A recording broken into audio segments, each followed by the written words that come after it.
entendu parler du mouvement Bicorp et puis du fait que la fondation Bilab s'implantait en Suisse, tout de suite on a voulu faire partie de ce mouvement dont on croit fortement à l'ADN, on croit fortement au fait que les entrepreneurs peuvent faire bouger le monde, qu'aujourd'hui on ne peut plus entreprendre comme on a entrepris il y a de ça 10, 15 ou 20 ans, qu'il y a une urgence à changer. Et pour nous c'était le bon vecteur, Bicorp. Et quand on a appris qu'au travers du mouvement Bicorp, il y avait ce mouvement STI qui allait permettre de prêcher la bonne parole au niveau suisse, on s'est dit il faut y aller, il faut qu'on apporte notre soutien et on y croit fortement.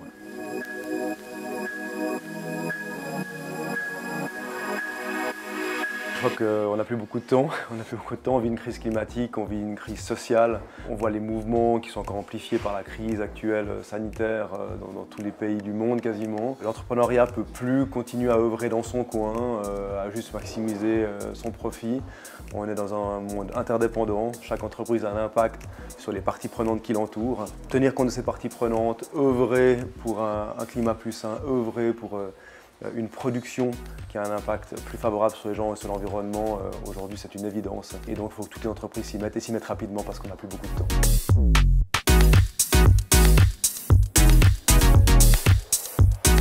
Ça fait très longtemps qu'on parle d'environnement VICA, volatile, incertain, complexe, etc. Les entreprises doivent être de plus en plus agiles. Les entreprises modernes travaillent à cette agilité depuis longtemps.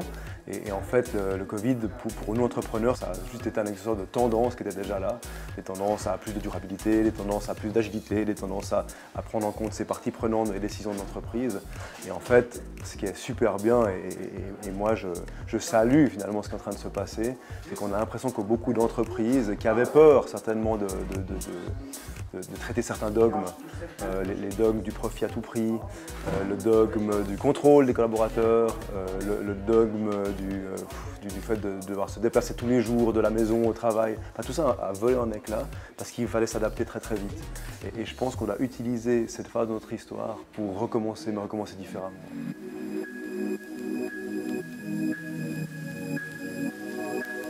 Dans 10 ans, j'imagine Loïco avec 180 mois Bicorp déjà, parce qu'on travaille beaucoup sur le modèle pour être les plus performants possible en termes d'impact. Et surtout, très de plaisanterie, ce qu'on aimerait, c'est vraiment être un modèle d'entreprise durable, de montrer que c'est pas impossible de durer, c'est pas impossible aussi de faire du profit, c'est pas impossible de croître, c'est pas impossible d'engager les collaborateurs tout en ayant des fortes valeurs et un impact sur l'environnement et sur les gens qui soit optimal.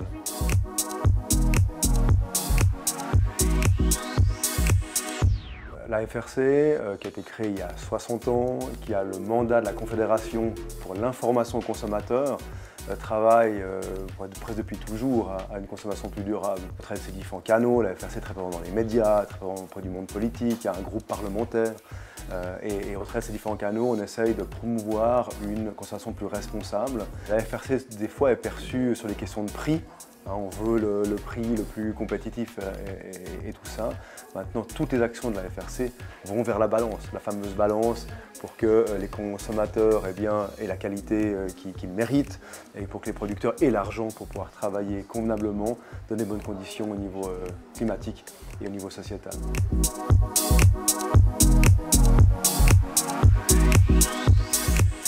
Pour moi, il y a une chose auquel je crois beaucoup, c'est qu'il faut qu'on rassemble les producteurs et les consommateurs, qu'ils recommencent à se connaître.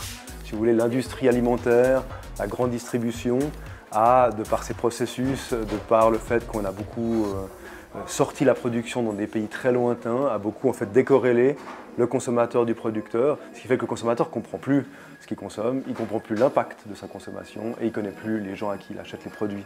Et une de nos idées à la FRC, c'est beaucoup travailler sur ce lien, favoriser les circuits courts, faire en sorte qu'on recommence à l'acheter chez le producteur. On travaille aussi sur des moyens digitaux, parce qu'aujourd'hui le problème c'est que le petit producteur n'a pas les moyens de se digitaliser comme il devrait, donc on a mis en place des projets, notamment avec des entreprises comme Coca, et ça on a collaboré sur la mission ou l'opération directe pendant le Covid pour que les consommateurs puissent aller trouver des petits producteurs sur une plateforme web. C'est ce genre d'initiative qu'on veut mener pour pouvoir rapprocher et que le consommateur se rende compte finalement de l'impact qu'a son achat, ce qu'il a complètement perdu.